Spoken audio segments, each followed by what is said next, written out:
Hello, dearly departed, it's Silent Signs from I Dream of Indie, and today we are taking a look at Restless Soul from developer Fuz Games and publisher Graffiti Games. Restless Soul is a single-player adventure that mixes a little bit of puzzle solving, a little bit of bullet hell, and a whole lot of humor. In this game, you, as yourself, are helping a poor, lost soul find his way back to the land of the living. How does one do that? Well, by finding 8 keys and unlocking a portal that can transport you back to life. Kind of like that Evanescence song, but a little less emo.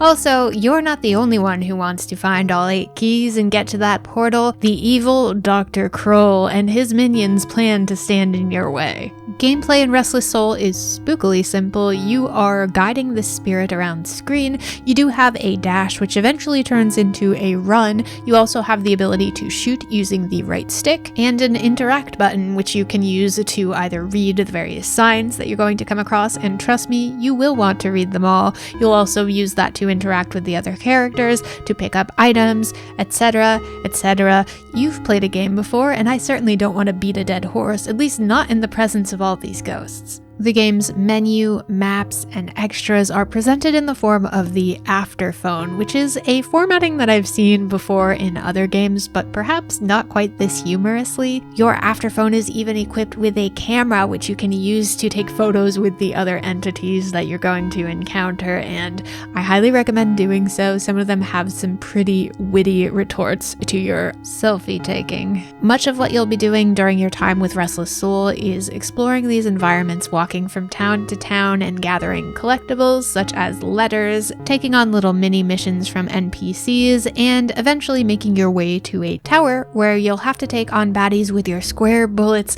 in order to obtain a key and eventually move on to the next location. You'll gain some new skills along your travels as well, such as the ability to swim, which will further increase the amount of locations you can reach. Between these towers of terror, though, there will be puzzles to be solved.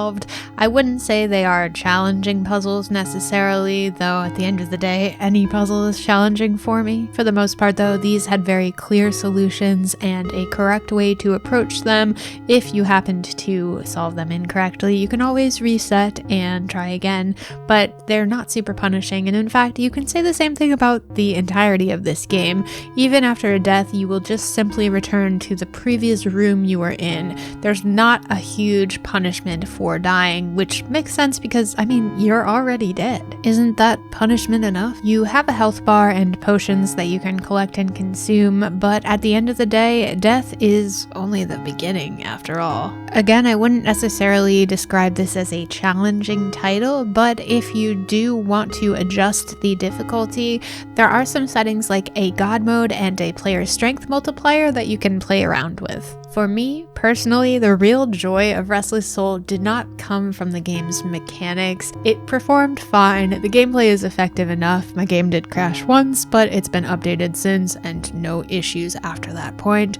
But the real pleasure of this title comes from the writing, which is absolutely hilarious. Restless Soul does not simply break the fourth wall, it takes a sledgehammer and destroys it. And some people might find it to be overdone, but I am a corny ass bitch. I think this is just pure comedy gold. And not just the fourth wall breaking, there are numerous pop culture references, video game references, you know, the cake at the party that was actually there and definitely not a lie. I found it all very clever and well written. It made me laugh out loud several times, and to that I am eternally grateful to Restless Soul. Actually, it's been a hard year, and sometimes it's great to just play a game that makes you laugh. It's not going to test your patience all that much. It's not telling you to get good. It's just here to brighten your day with a heartwarming story told in a humorous fashion. If you thought we weren't going to talk about the graphics, you are dead wrong, because we're going to talk about them right now. It's all black and white. Everything is black and white. The whole game is black and white. It's a great aesthetic. It's simple. It's actually referenced multiple times in the game itself, and I like it. Who needs color when your characters have this much personality, am I right? In all seriousness, it's a great throwback look. I love the charming 2D pixel art animations.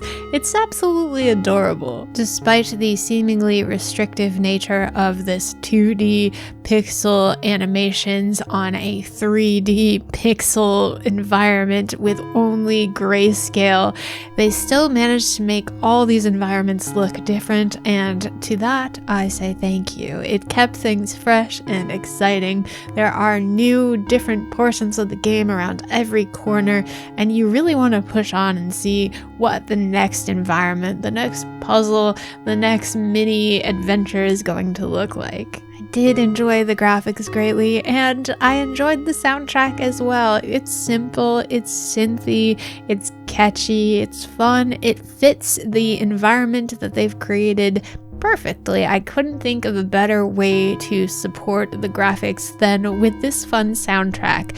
There is enough variety to the tunes where you're never going to be totally sick of one of them, since you're never really in an area all that long. Certainly not long enough for you to be bored to death. Sound effects are sparse but pleasant enough. You have the scrolling text sound in lieu of voice acting, which is totally fine. I enjoyed it. You do have the occasional input of evil laugh from Dr. Kroll or the pushing of crates, and it all helps just drive home this charming retro aesthetic that they're going for. Restless Soul hit me dead on in my funny bone. It really struck a chord with me because I just sometimes need to play a game that makes me smile, and not because I kind of clawed my way to victory in this really stressful battle, or because I had to solve these super challenging puzzles, but just because of pure charm, wit, and humor.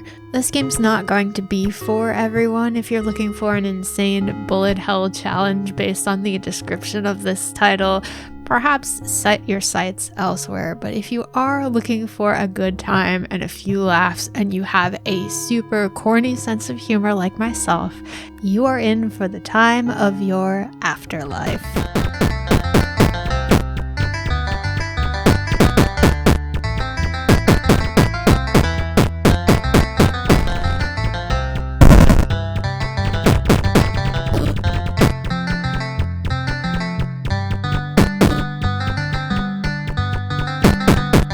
Thank you so much for supporting clickbait-free content right here at I Dream of Indie, and we would now like to pay tribute to the brave indie warriors and legends that make this content possible.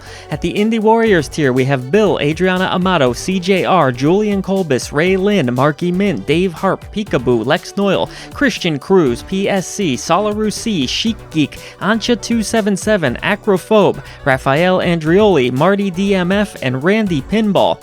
At the Indie Legends tier, Nathan Moore, Skepticism, Jen Rose, Chris Jackson, Mr. W, Blue Francis 14, The Beefarinis, Business Cody, Chiron, Jace Glover, King of the Hatch, Ophidian Mind, Lord Metroid, Seacoil, and Larkison.